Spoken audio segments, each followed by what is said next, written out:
नमस्कार मित्रांनो, सर्वांचे स्वागत माझ्या कॉमन मॅन या यूट्यूब चॅनलवर. शेवटी एकदाचे मंत्रिमंडळ स्थापन झाले. म्हणजे विरोधकांची जी बोंब होती ती मंत्रिमंडळ स्थापन होण्यापुरती संपली, पण नवीन बोंब सुरू झाली आहे आणि ती राजकारणात होणारच. मंत्रिमंडळात ज्या लोकांना घेतलं आहे त्यांच्यावर काय काय आरोप आहे यांची यादी बाहेर येते. आणि मग महिलांना का घेतलं नाही, याला का घेतलं, त्याला का घेतलं नाही. त्यानिमित्ताने एकनाथ शिंदे गटाच्या आमदारांमध्ये नाराजी पसरवण्याचा प्रयत्नही सुरू आहे. एक नाव महत्त्वाचं आहे यामध्ये, भारतीय जनता पार्टीच्या नेत्या पंकजाताई मुंडे. त्यांनी 2-3 विधानं केली या बाबतीत आणि पंकजाताई मुंडे यांना मंत्रिमंडळात स्थान मिळावं अशी अपेक्षा होती. त्यांच्यापेक्षा जास्त निराश झालेले दिसतात एकनाथराव खडसे. म्हणजे त्यांची अक्षरशः तडफड सुरू आहे. खरं तर एकनाथराव खडसे जेव्हा भारतीय जनता पार्टी सोडून राष्ट्रवादीत गेले त्यावेळेस त्यांचे करिअर संपले. कारण आता ज्यावेळेस सत्ता बदल झाला त्यावेळी आपण अनेक प्रकारचे जोक एकनाथराव खडसे यांच्यावर ऐकलेत, मीम्स बघितलेत. हे होतच असतं, वेगवेगळ्या नेत्यांवर असे जोक मीम्स बनवले जातात. काही मीम्स अतिशय सुंदर होते की एकनाथराव खडसे यांच्या बाबतीत असं घडलंय की जेवायला बसले आणि बुंदी संपली. अजून एक आहे की मंदिरात गेले, प्रसाद संपला आणि बाहेर येतात तर चपलाही चोरल्या गेल्या. म्हणजे ज्या आशेने एकनाथराव खडसे यांनी भारतीय जनता पार्टी सोडून राष्ट्रवादीत प्रवेश केला होता ती आशा पूर्णपणे मावळली आहे. आणि मग त्यांची तडफड रास्त आहे, कारण त्यांना पद हवं होतं, त्यांना सत्ता हवी होती आणि ती नाही मिळाली. भारतीय जनता पार्टीवरची नाराजी जुनीच आहे. ज्यावेळी त्यांना तिकीट मिळालं नव्हतं मग त्यांचं मंत्रिपद गेलं होतं.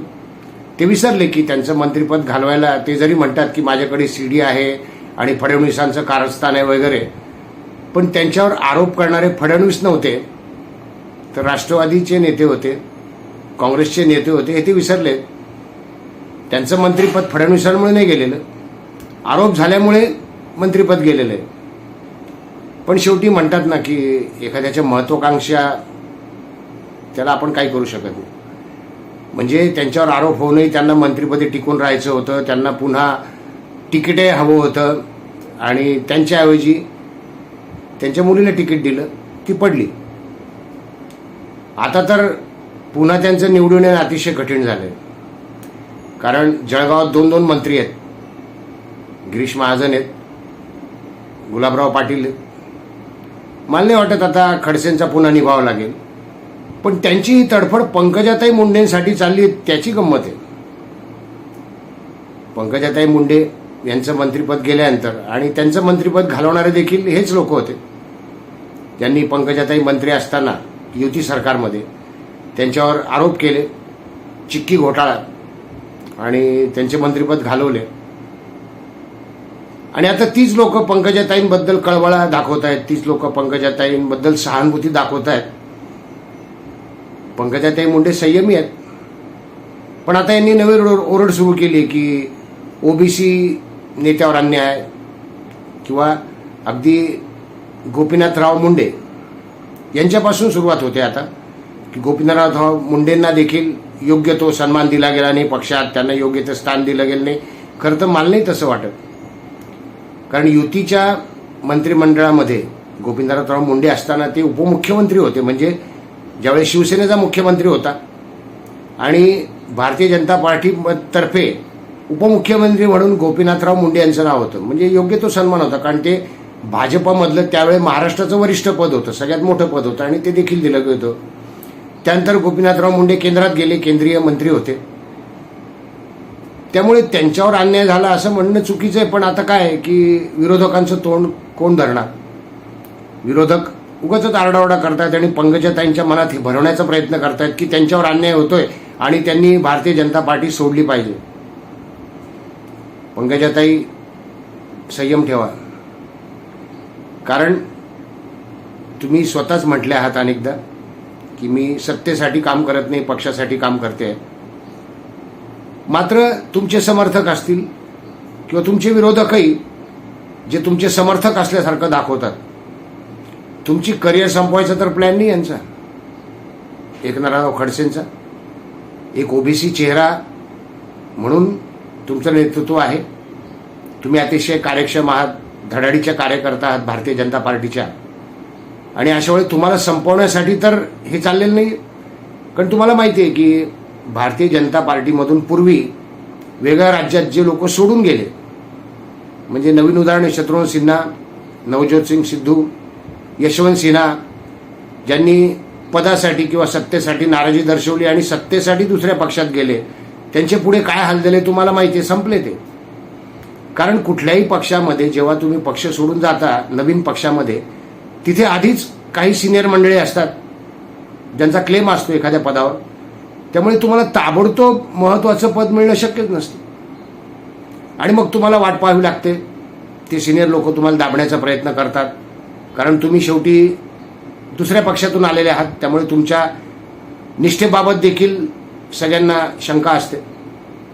आणि अशा वेळी जेव्हा एकनाथराव खडसे तुम्हाला सुचवतायत आडून पाडून, शिवसेना देखील तुम्हाला ऑफर दिली होती की तुम्ही आमच्या पक्षात या, काँग्रेसही ऑफर देईल, राष्ट्रवादी देखील ऑफर देतील. पंकजाताई विसरू नका, ह्याच लोकांनी बरं का, ह्याच लोकांनी तुमच्यावर आरोप केले होते त्यावेळी आणि तुमचं मंत्रिपद घालवलं होतं. याच लोकांनी तुम्हाला तुमच्या मतदारसंघात हरवलेलं आहे. यांनी तुमच्या विरुद्ध प्रचार करून त्यावेळी चिक्की घोटाळा पुढे करून तुम्ही तुमच्याच मतदारसंघात जिथून निवडून येत होता तिथे हारलात. हे कोणामुळे झालं लक्षात ठेवा. म्हणजे तुमच्यावर अन्याय भारतीय जनता पार्टी करत नाहीये, विरोधक तुम्हाला संपवायच्या मागे लागलेत असं मला वाटतं. एक चांगलं नेतृत्व संपवायच्या मागे. छान आहे की तुमचा संयम आहे आणि तुम्ही योग्य तो निर्णय घेता. आज सध्या तरी तुम्ही अजूनही विरोधी पक्ष जे तुम्हाला फूस लावण्याचा प्रयत्न करतायत, हरभऱ्यात झाडावर चढवण्याचा प्रयत्न करतायत, भयकावण्याचा प्रयत्न करतायत, त्यांच्या नादी लागला नाहीत, त्याबद्दल तुमचं अभिनंदन. आणि तसंही करूही नका, कारण हरभऱ्याचं झाड हे अतिशय घातक आहे. अनेक राजकीय नेते संपले, हरभऱ्याच्या झाडावर चढले आणि संपले. आता नितीश कुमारांचे तेच होणार आहे. त्यामुळे तुम्ही हरभऱ्याच्या झाडावर चढला नाहीत याबद्दल तुमचे अभिनंदन.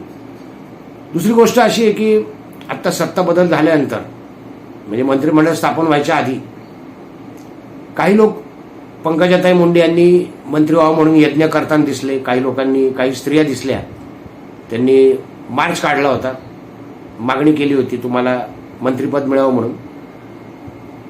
मला नाही वाटत हे अगमागी तुम्ही असाल. या समर्थकांना थोडंसं समजावं लागेल. समर्थक हे थोडेसे कमी विचार करणारे असतात, कारण ते एकाच दिशेने विचार करतात आणि नेत्याला सर्व बाजूने विचार करावा लागतो. त्यामुळे एकाच दिशेने विचार करणारे समर्थक तुमचे, ज्यांना तुम्ही मंत्रिपदी हवे आहात आणि ते त्याकरता तुम्हाला आग्रह करतील, हट्ट करतील, नाराजी दाखवतील, तुम्हाला मंत्रिपद मिळालं नाही म्हणून तुमच्यावर अन्याय होतोय हे तुम्हाला लक्षात आणून देतील. तो अन्याय चुकीचा आहे, आपण अन्यायाविरुद्ध बंड केलं पाहिजे वगैरे गोष्टी तुमच्या डोक्यात भरवण्याचं त्यांचा डाव असेल. समर्थकांची चूक नाही, त्यांना वाटणं स्वाभाविक आहे की आपला नेता मंत्री व्हावा. पण पंकजाताई, तुम्ही एकनाथराव खडसे ज्या पद्धतीने तुमची भलावण करतायत आणि तुमच्यावर अन्याय कसा होतोय वारंवार दाखवून देत आहेत, त्या बाबतीत नक्कीच सावध राहायला पाहिजे. आणि तुम्ही सावध आहातच, कारण तुम्ही अजून निर्णय घेतलेला नाहीये. पेशन्स राजकारणात फार महत्त्वाचं आहे, संयम. भारतीय जनता पार्टीमध्ये तुम्हाला आता केंद्रात, केंद्रीय समितीमध्ये स्थान दिलेलं आहे. तुम्ही कार्यक्षम आहात, तुम्ही उत्कृष्ट वक्ते आहात, तुम्ही अजूनही चांगलं काम उभे करू शकता, पुन्हा आपलं स्थान पक्का करू शकता किंवा मंत्रिमंडळातही येणार आहात कदाचित. कारण गिरीश महाजनांनी बोलून दाखवलं की पंकजाताईंना मोठं मंत्रिपद मिळेल. त्यावर खडसे म्हणतात मिळेल की नाही सांगता येत नाही, मला शंका आहे, अन्याय होईल, अन्याय होत आलाय, गोपीनाथराव मुंडेंवर देखील अन्याय झालाय. लक्ष देऊ नका. संयम फार महत्त्वाचा आहे राजकारणामध्ये. परीक्षा असते अशा वेळेला, बॅड पॅच म्हणूया आपण याला. हा बॅड पॅच कुठल्याही माणसाच्या जीवनामध्ये, एखादा खेळाडू असेल, कलाकार असेल, राजकीय नेता असेल, येतोच.